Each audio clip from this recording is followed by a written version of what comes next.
Baik, Assalamualaikum warahmatullahi wabarakatuh. Pertama-tama dan yang paling utama, marilah sama-sama kita panjatkan puji dan syukur kehadirat Allah Subhanahu wa taala. Shalawat seiring salam marilah sama-sama kita panjatkan kepada baginda kita yakni Nabi Muhammad sallallahu alaihi wasallam. Baik, kami dari kelompok 2 dari kelas 10 IPS 2.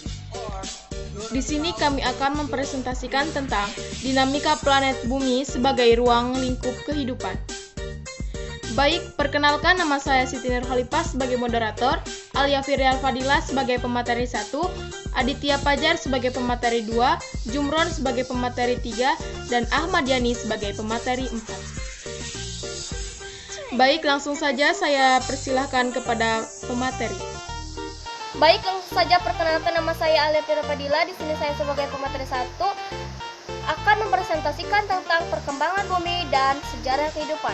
Berdasarkan bukti-bukti penanggalan radiometri, bumi telah berumur sekitar 4,570 juta tahun. Jadi, bumi telah berbentuk hampir 4,6 miliar tahun lalu, bersamaan dengan planet-planet lain dalam tata surya termasuk matahari. Perkembangan bumi dan sejarah kehidupan dapat dijelaskan sebagai berikut.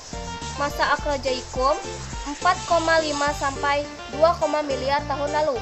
Acrojaikum artinya masa kehidupan purba. Masa Acrojaikum atau Archean merupakan awal perbentukan bantuan kerak bumi yang kemudian berkembang menjadi protokonitet lempeng tektonik. Masa Protozoikum 2,5 sampai 200 juta tahun lalu. Protozoikum artinya masa kehidupan awal. Pada masa ini mulai terjadi perkembangan atmosfer dan hidrosfer serta kehidupan mikroorganisme. Masa Protozoikum dapat dibagi menjadi beberapa zaman sebagai berikut. 1. Zaman Kambium 590 sampai 500 juta tahun lalu.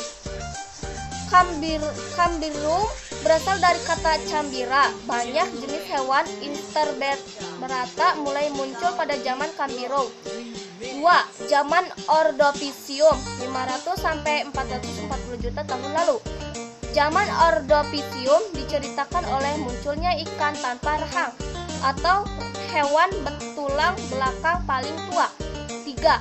Zaman Silur 440 sampai 410 juta tahun lalu.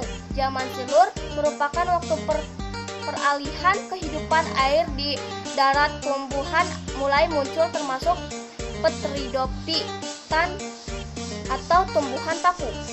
4. Zaman Devon 410 sampai 360 juta tahun lalu. Pada zaman Devon, sejenis ikan dan tumbuhan berkembang secara berserah-serahan. 5. Zaman Karbon 360 sampai 290 juta tahun lalu. Pada zaman Karbon, Petilia muncul pertama kali dan dapat meletakkan telurnya di luar air. 6. Zaman Per 290 sampai 250 juta tahun lalu. Pada zaman Per, reptilia serta serangan modern tumbuhan kontifer. Baik, saya serahkan kepada pemateri yang kedua. Assalamualaikum warahmatullahi wabarakatuh. Perkenalkan nama saya Jepang Saputra. Halsen. Adi, kamu ganteng sekali. Sekitar 1,8 juta tahun yang lalu yang berakhir pada 10.000 tahun yang lalu. Selanjutnya diikuti oleh kala Halsen yang berlangsung sampai sekarang. Pada kala es paling sedikit terjadi 5 kali zaman es atau zaman Brasil sebagai benua besar Eropa, Amerika Utara dan kemudian seperti dari penggunaan dunia Indonesia, Sumba, Jawa, Homo Febri, kamu keren sekali.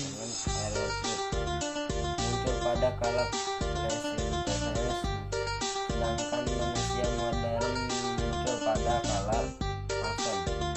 Flora dan fauna pada kala Pleistocene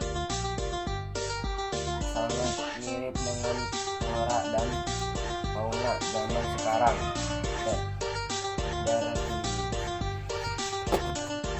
Assalamualaikum warahmatullahi wabarakatuh. Saya dari kelompok 2, saya akan menjelaskan tentang gerakan orogentik. Gerakan orogentik terjadi relatif cepat dan memiliki daerah lingkup yang sempit.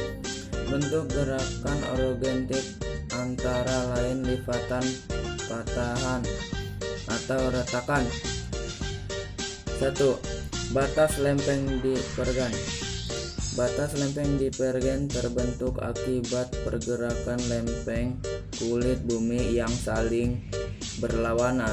2. Batas lempeng konvergen terjadi akibat pergerakan lempeng kulit bumi yang saling bertumbukan. Oleh karena itu, salah satu lempeng akan tertekuk dan masuk ke bawah bagian lempeng lainnya. 3. Batas lempeng sesar. Batas lempeng sesar adalah batas lempeng yang menyebabkan terjadinya gerakan lempeng kulit bumi yang sejajar. Lempeng teori. Teori ini dikembangkan oleh F. Finedan dan Matthews pada tahun 1963. Magnetis bumi yang menunjukkan bahwa bumi terdiri dari lempengan-lempengan yang sebagian berupa benua dan sebagian lain berupa lautan. Lempeng tektonik mempunyai gerak saling menjauh dan mendekat berpapasan. Pergerakan lempeng kerak bumi ada 3 macam, yaitu pergerakan saling mendekati, konvergen, saling menjauh, divergen, dan sering berpapasan, transform. Baik, terima kasih kepada pemateri. Itulah presentasi dari kelompok kami. Sekian, wassalamualaikum warahmatullahi wabarakatuh.